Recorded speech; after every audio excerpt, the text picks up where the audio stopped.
Alrighty, we're back with episode number 3 of What's Inside My Diary. Today, What's Inside My Diary from 2016 is a little thought process. Is this a automatic or manual?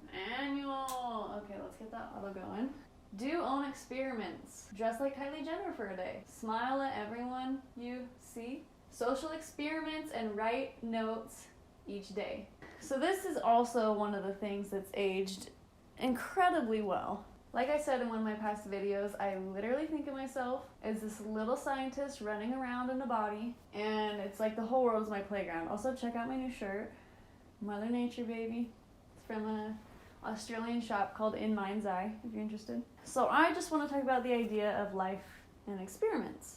For me, the journey kind of started as just doing social experiments. Like, okay, if I were to not be afraid of doing things for 1 week, what would happen? On and on until I started getting such good results doing this that I was like, I think I'm just gonna live my entire life as an experiment. And then when anything goes wrong, I can't be upset because I was just messing around in the first place. And it's nice because it just like takes all the seriousness out of things, lets you have a little bit of fun, and then when you come to a conclusion, it's like you're not upset or disappointed. It's just like, okay, I learned something. Cool, what's next? My current experiment is the Year of No Fear. And I have some videos already on this, and I talk about it on my Instagram. And I literally just wanted to do an experiment of what would happen if I started living my life completely with no fear and doing the things that I've always wanted to do, but just haven't out of fear of judgment or retaliation or harassment. So really the whole idea behind the Year of No Fear was like, if I were to just be my authentic, no filter, fully liberated self, what would happen? Because it's like we have this irrational fear inside of us that if I act the way I truly feel, someone's gonna hate me, someone's gonna judge me, people might think I'm weird, on and on and on and on and on, and then we just work ourselves into an anxiety hole and we never do the things that we're actually feeling. And then we harbor our feelings, we get health issues, and on and on and on, and it's just not fun. So I literally said to myself, like, if I were to just do the stuff I want with no fear, what would happen? On my other little train of thought, this is how these videos come to be. Going back again to video number 1, my life experiment, literally the notes are my morning pages. And I've already said, like, the morning pages are the deepest, most genuine, like, sincere look into a person's heart and soul. And my morning pages is where I take my evidence and my conclusions from, because it's like, okay, this is how I'm feeling. Apparently this is how the experiment's working, and sometimes I'll comment on it. In essence, the way that I kind of view my life is that life is like a virtual reality game. We forget that we are literally the thing wearing the goggles. And this whole experience we're having is the game. Like, this is the Matrix. All of this. I chose my avatar. I wanted to be a girl. I wanted to have this family because I thought that it would help me accomplish whatever goal I had before I dropped into this game. I believe we even get to pick like the time era, when we want to go, because time is not linear.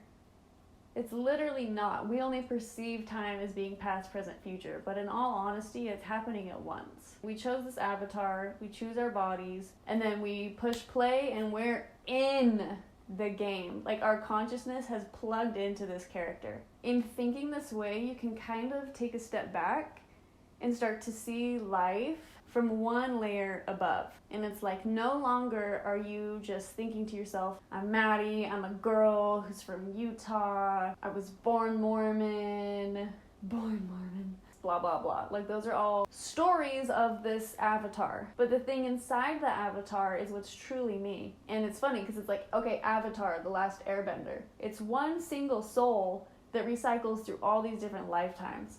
Same shit. We're a soul and we cycle through all these different bodies.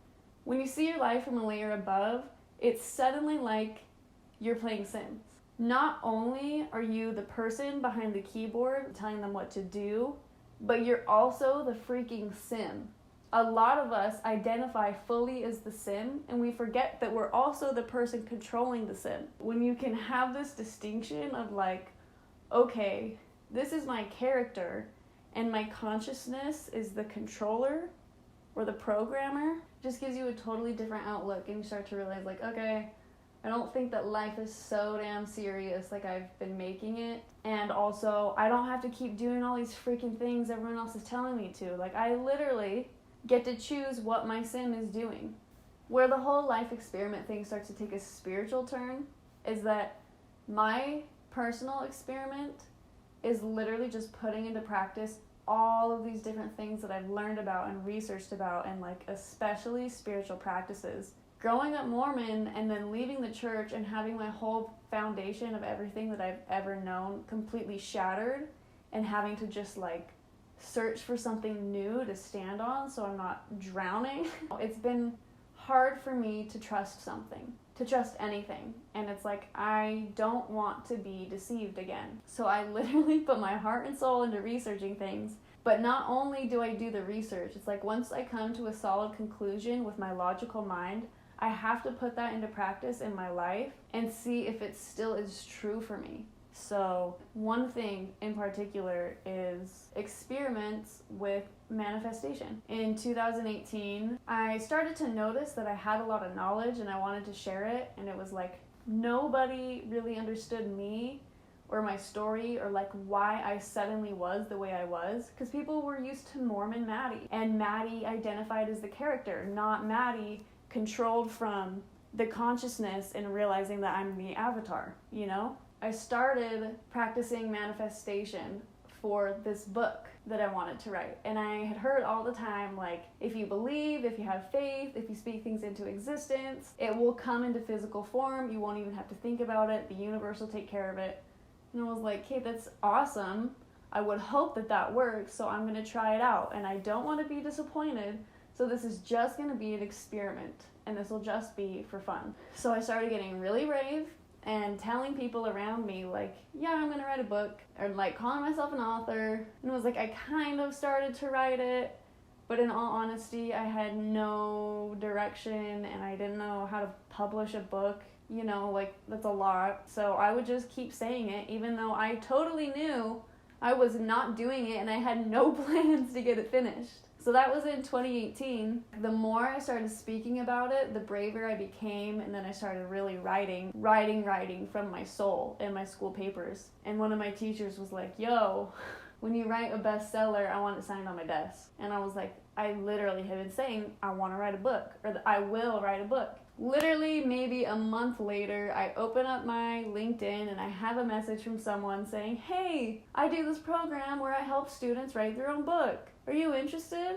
And it's like, maybe he said that to every student ever on all of LinkedIn, but maybe he didn't. And I was like, holy cow, this is the book that I've been talking about, manifesting. And I didn't have to do anything. So I ended up signing up with this program. They had copy editors for me, marketing editors, people who did the book cover. It was like such a magical experience because I didn't have to do any of the work besides write. And I could have never, ever, ever done that on my own. And it happened so quickly. Like, I literally had the book written and published by December 2019. I was 22, or I had turned 23, but I wrote the book when I was 22.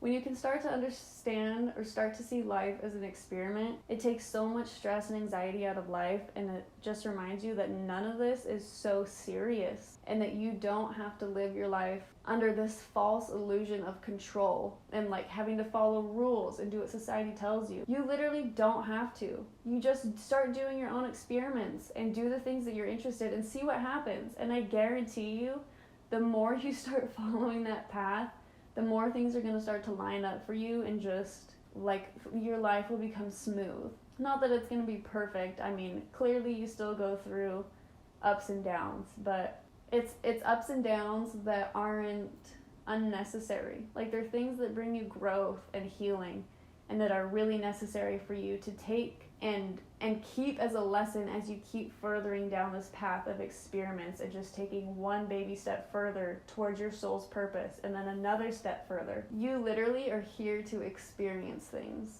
And there's so many things in the world telling you that you can't experience this, or if you experience this, you're going to go to hell, or you should be ashamed if you experience this, and all of these things. And it's like, no, we are little scientists on a big ass playground called Earth. And yeah, we should take care of it so we can keep doing our experiments, because physical life is fun. It's so awesome to feel things and touch things and smell things and really be here in the midst of things instead of just like floating around as wispy consciousness, you know? It starts to be like, life isn't so confining, and you get to actually have fun and do the things that you're interested in just for shits and giggles.